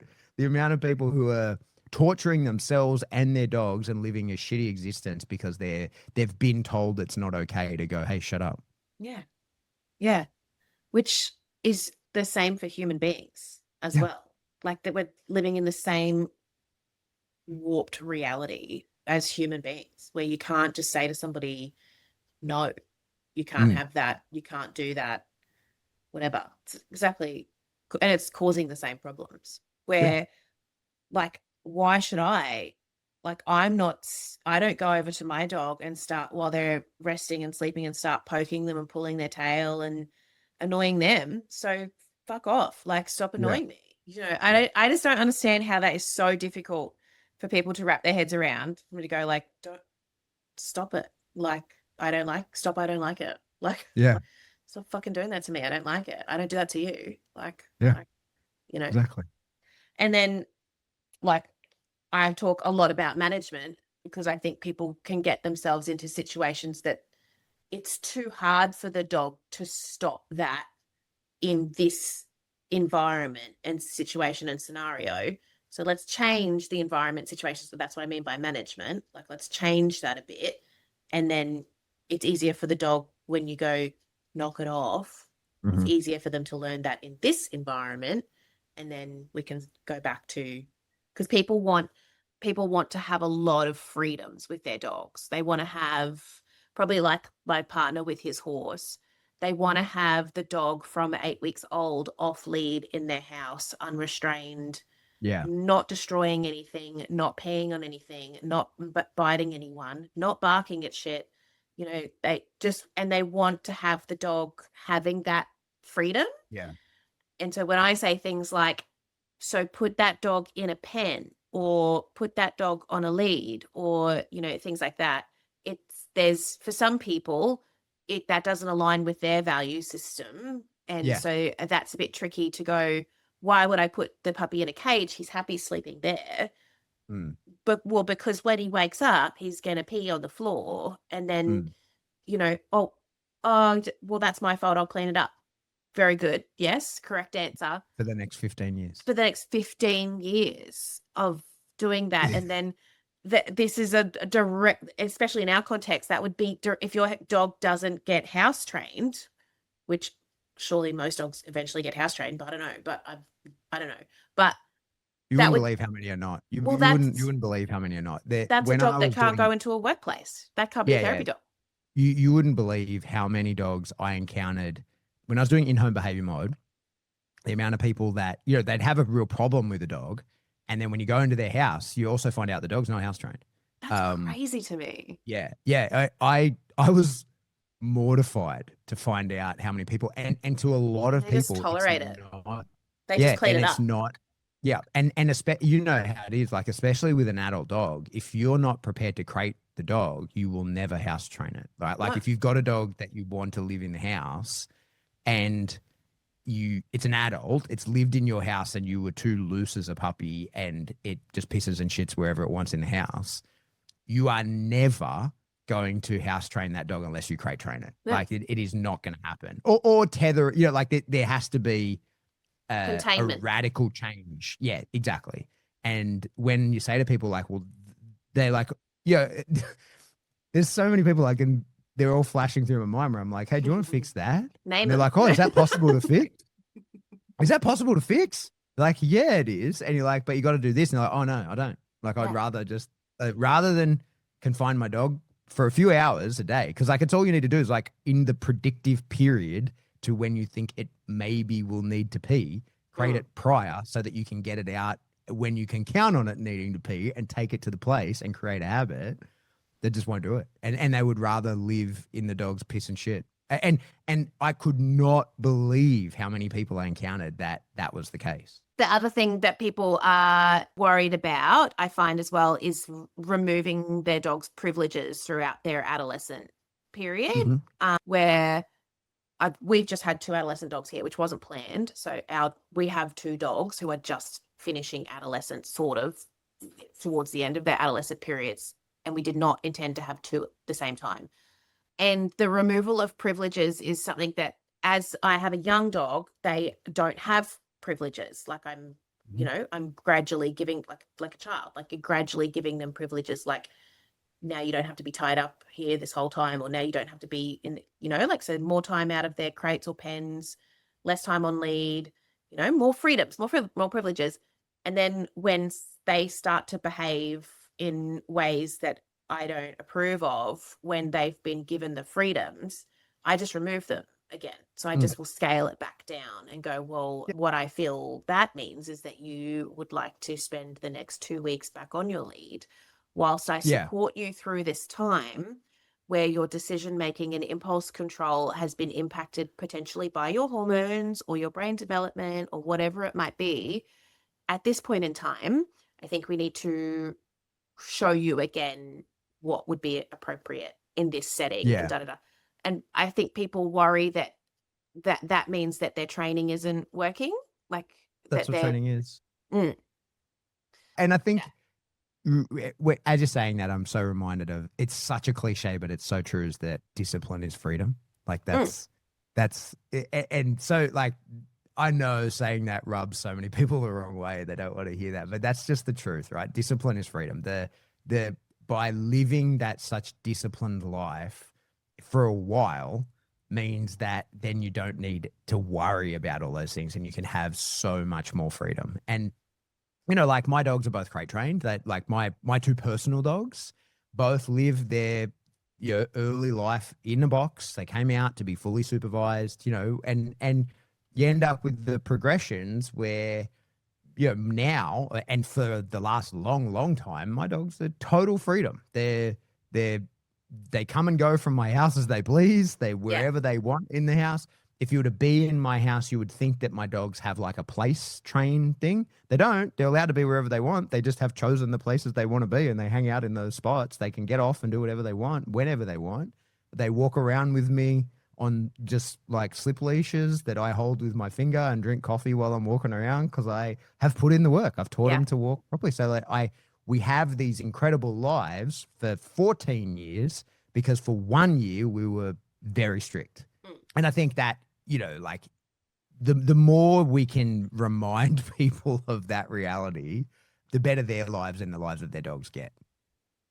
Yes. And to that point, the response prevention of, you know, especially with adolescents, now that you have discussed, like it's a time of curiosity and development. Now that you've discovered this new and different way to piss me off, I'm going to prevent you from being able to do that by restricting your freedoms, because that new and different way to piss me off that you have found is fun.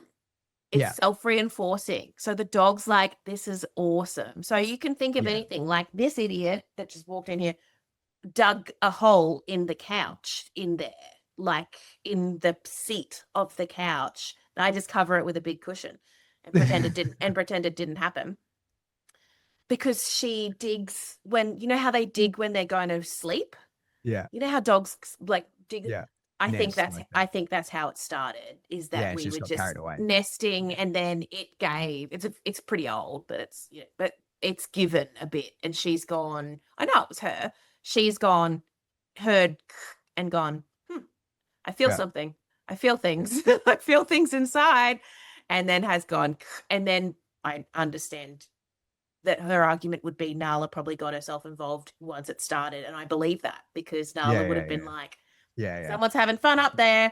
Bark, bark, bark. Now and they've ripped out, like they've pulled the fabric back and pulled out like the foam, like all the foam. And I've just like shoved it back in and like push it. But I had to. Sorry, go ahead. I've got a baby gate that's not in use. I had to put the baby gate on top of the couch cushion where they'd ripped it because I was like, fucking dogs, you know, and they were just reopening it because they've been there and gone, how fun was that when we pulled all that shit out of the couch? That was awesome. But I just put the baby gate on it so they can't sit on it, so they can't scratch, and they don't. Yeah. And they just forget about it, you know, they stop doing it. And I think you said something interesting about people not wanting to do what feels like regressing your training. And so, you know, you've done the work, the dog's had freedom, it does something it shouldn't, and then there's a hesitation to regress, right? Like, we've got to go back to put you on leash, do the tethering, whatever. And I've seen that for sure. You see people, you know, saying that, feeling that, and it's just, that's just not reality. Like as I sit here and thinking of an example, right? I learned to do a Rubik's Cube at the end of last year. My son, you know, it became a thing at the school, right? And I was like, all right, well, if you want to, he wanted to learn how to do it. I was like, we're in 2025. There's got to be a video. No doubt. There's a 10-year-old video with 86 million views that goes for 10 minutes, and it'll teach you how to do a Rubik's Cube. It's not that hard, right? Yeah, there's a whole algorithm to it. It's just learning the patterns. But I did it. I like knuckled down. I learned how to do a Rubik's Cube. Took me like 2 days. And then for a few weeks, I was walking around showing off. Look at me. I can do a Rubik's Cube. Like I'm fully bragging to everybody. Didn't do the Rubik's Cube for like 2 weeks. Then somebody says to me, hey, do you know how to do the cube? I'm like, of course I do. And got stuck on the second last. Yeah, couldn't do it. Legit couldn't solve the cube. Had to go back to the video and rewatch, like, how do I do this step again? Which is exactly what happens with dogs, right? Like you have to revisit your training. One of the things, you know, in the game I play, PSA, it's arguably one of the harder dog sports you can do. It's a balance between control and power.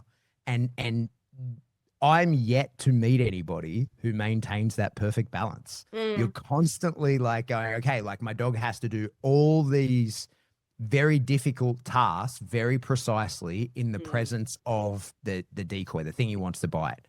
So you put a lot of work into that, and now the dog gets very good at those tasks, and his bite work is unpowerful and unimpressive. So you go, oh, this is no good. So you go back to there, you start doing some power biting and some bungee work and all kinds of stuff, and you lose your control. Now your dog won't sit when you tell it. You're like, ah, and then you go back the other way. And that's just what dog training is. It's a seesaw. It's back and forth. You kind of like, you're constantly playing Ernie and Bert, just putting, oh no, put too much weight on that side of the scale.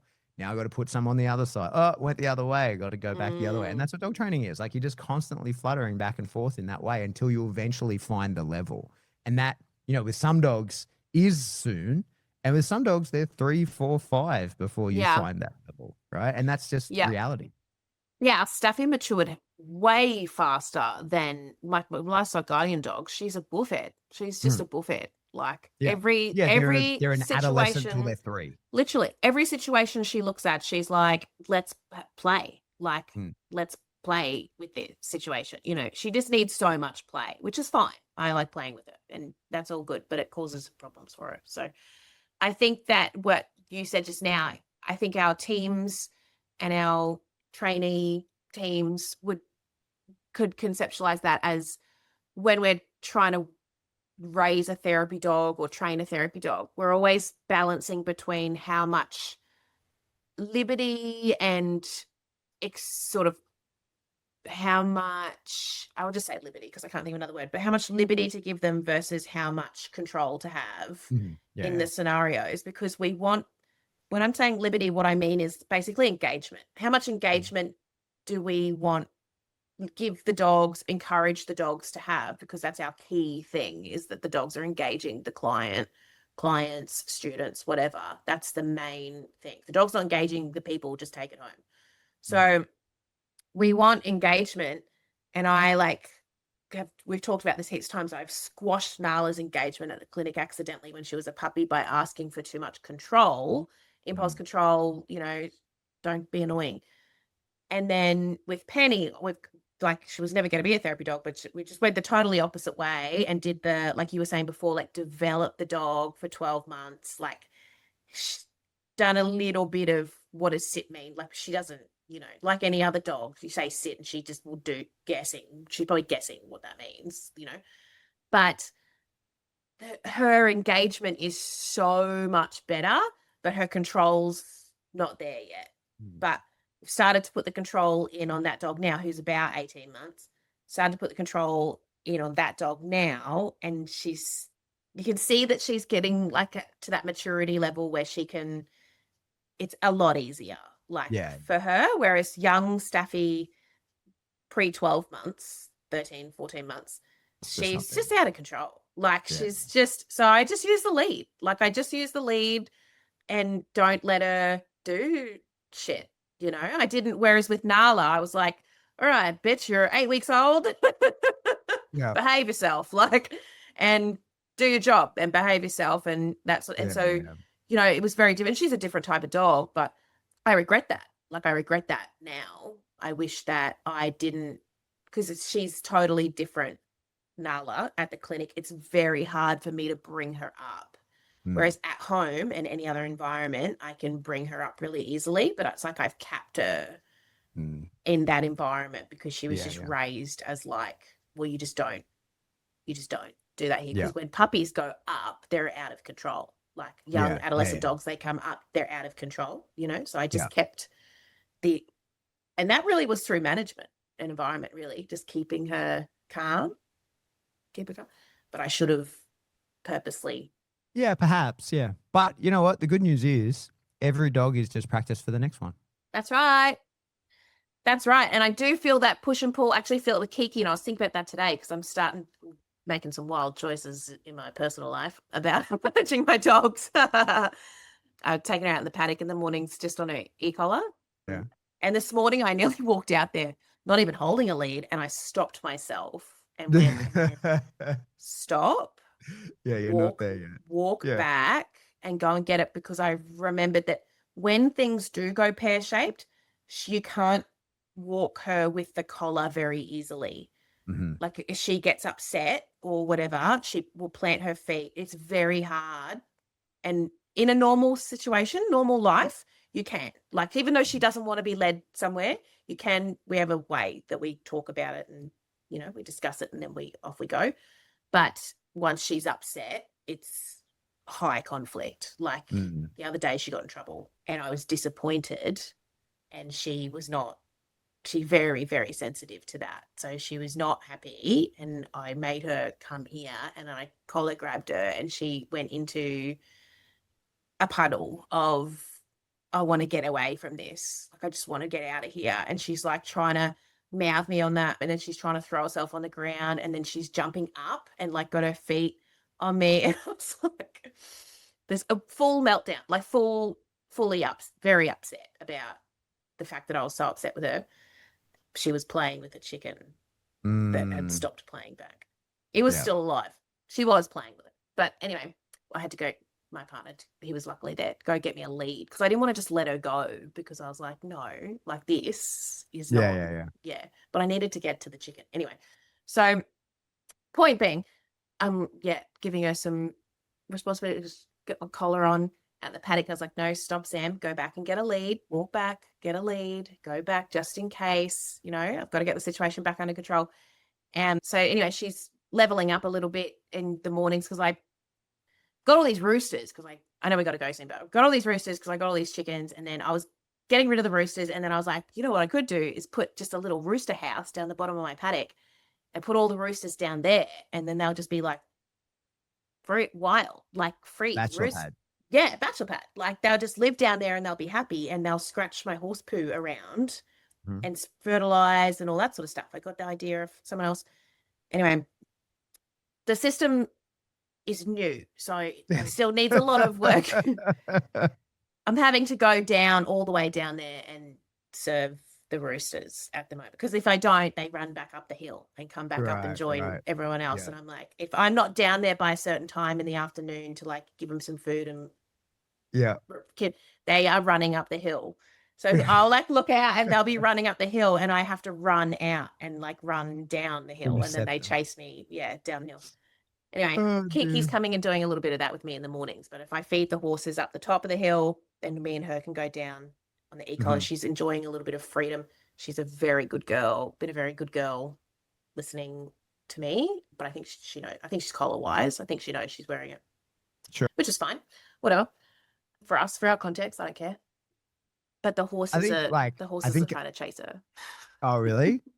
Yeah. Okay. They've taken a dislike to her. They're like. They're just very interested. I can't help you with that. I know nothing about. Well, it's not their fault. The dingoes are going through there, and I think they cause a bit, because the dingoes walked straight past my fence. I was in the chicken coop 8 o'clock in the morning the other day. There was 2 dingoes that just walked straight past the fence, and I was like, gutsy. And they just looked at me, and I was like, because they're young. Because there's a mum that had puppies, and they're on the trail cam, and they're young. They're just walking around, and I was like, okay. So I think they cause the horses. Anyway, what are you going to say? Sorry. The collar wise? Oh, yeah. I think like, I'm not convinced that you can actually stop a dog becoming collar wise, Like, well, I think it's a signal. So, yeah. And I don't worry about it too much. Like, I, especially in the context like you're using it, I want the dog to know, hey, I'm the one doing this. Like, I'm teaching you. I'm teaching you how me and you are going to get along. It's not like I don't, that's one of the things I don't like about the like idea of the like hand of God type punishment. Like I want the dog to know, hey, no, I'm doing this. And like, I am showing you how to live in harmony with me. And when you understand that, we won't need any of this gear. When people do that, like you're never going to convince a dog it's wearing an e-collar when it's not. Right. And so if it's that the collar is what delivers the message, then of course the dog will act differently with the collar on, the collar off. But when you show to the dog, like, no, like this is just my way of communicating to you, don't do things, then you have much more chance of that being lasting in the absence of the collar, because the dog goes, oh yeah, you don't want me to do this. And if the relationship and the leadership structure and everything is in place, then we hope at that point, then the dog goes, oh, I won't do it. Like, even though there is no consequence that can be delivered to me and I'm aware of that, I'm now aware of the rules here, and it's not that I'm just avoiding the consequences, that I've learned the rules and will happily play within them because my life is great. And if you think like, I wonder how long it takes a dog to go.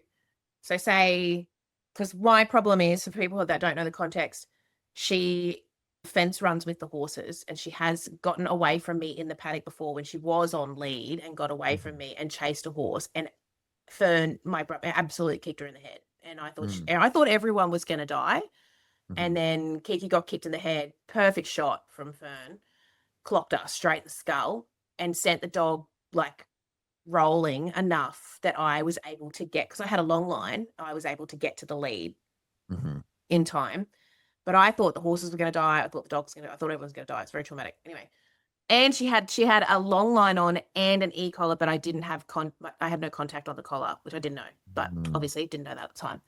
I'm careful about that. I've learned a lesson. I've learned a valuable lesson from that, guys.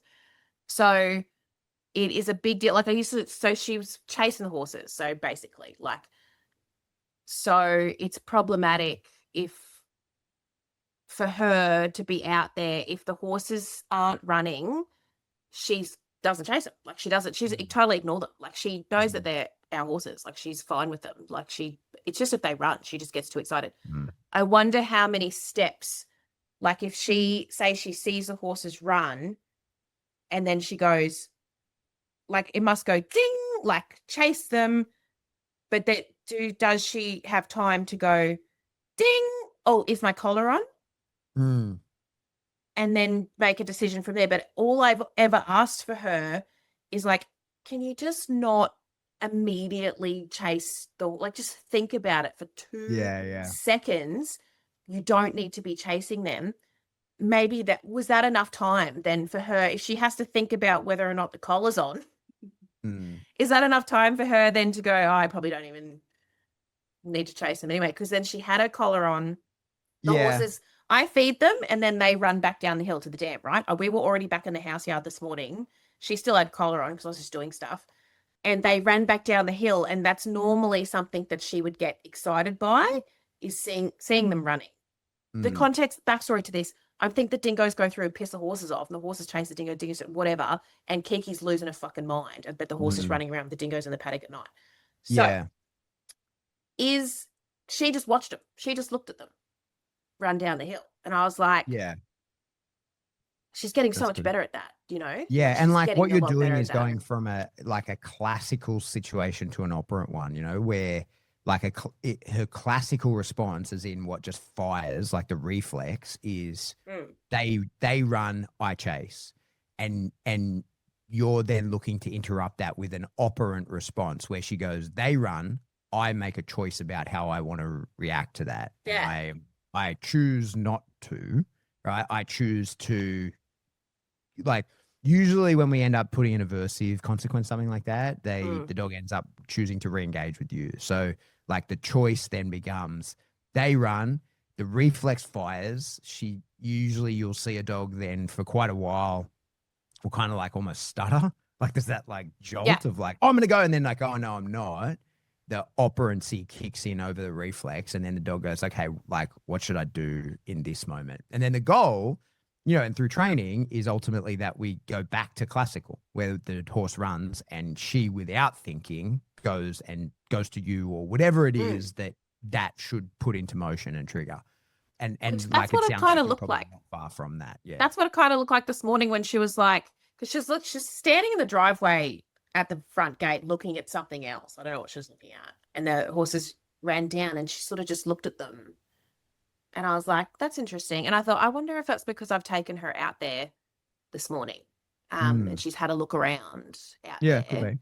I don't know. So she's a very interesting dog to have and work with, and for sure, that sort of stuff. But yeah, that's what I mean about the collar wise thing though. Like, okay, there might be collar wise, but if you're using the collar for the type of thing I'm using it for, which is don't do that, then surely she has to go instinct, like you were just saying, reflex, classical, chase.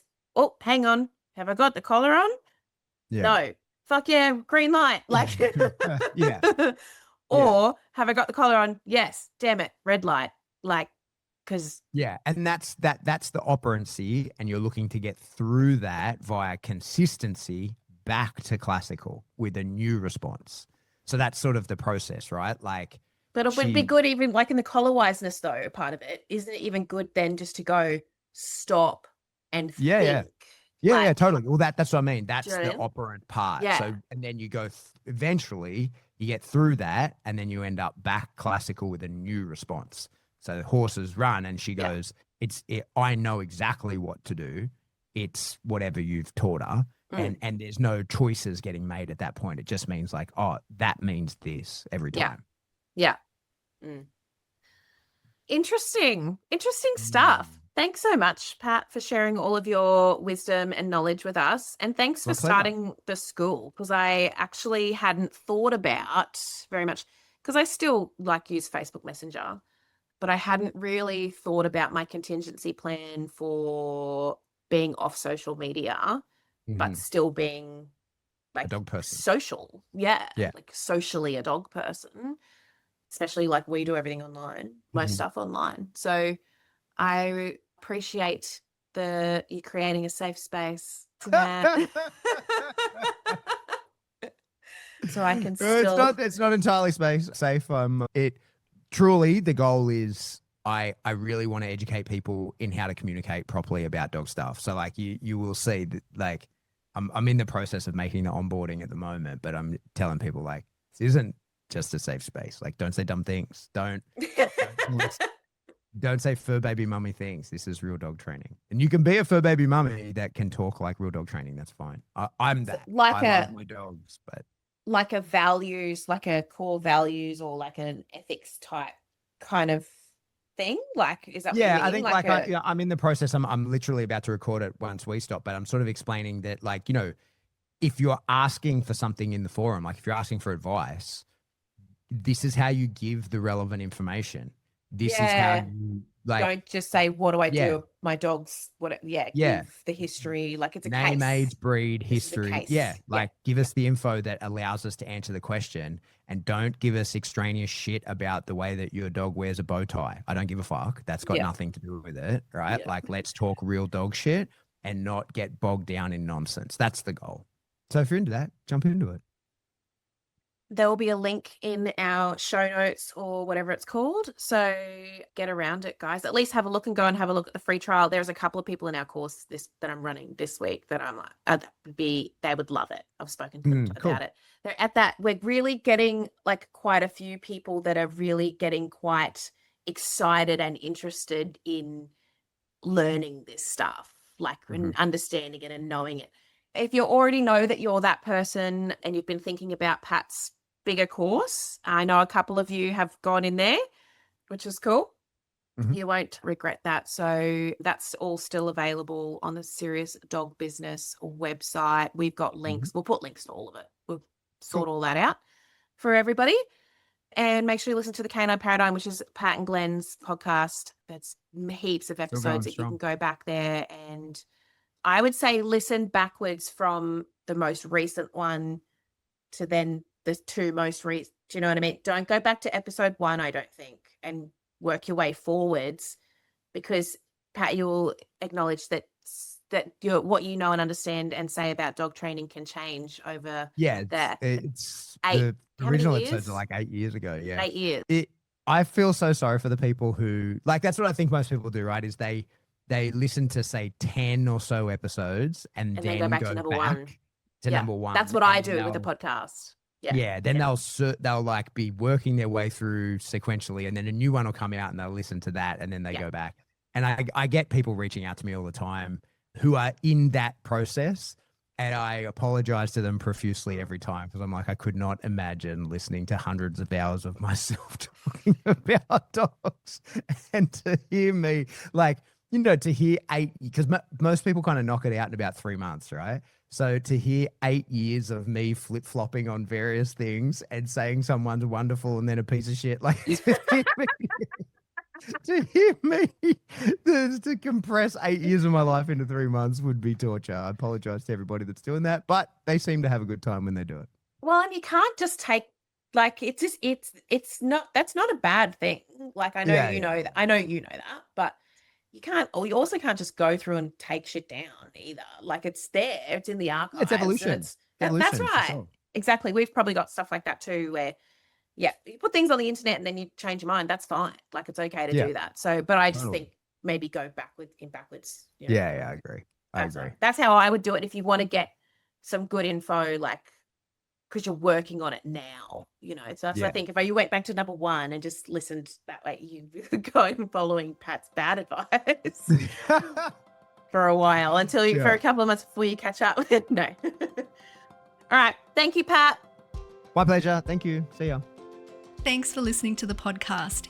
If you're interested in studying with us, but you have a few more questions before you get started, please get in touch with us by emailing info@therapydog.com.au or visiting our website, www.therapydog.com.au, for more information and our FAQs.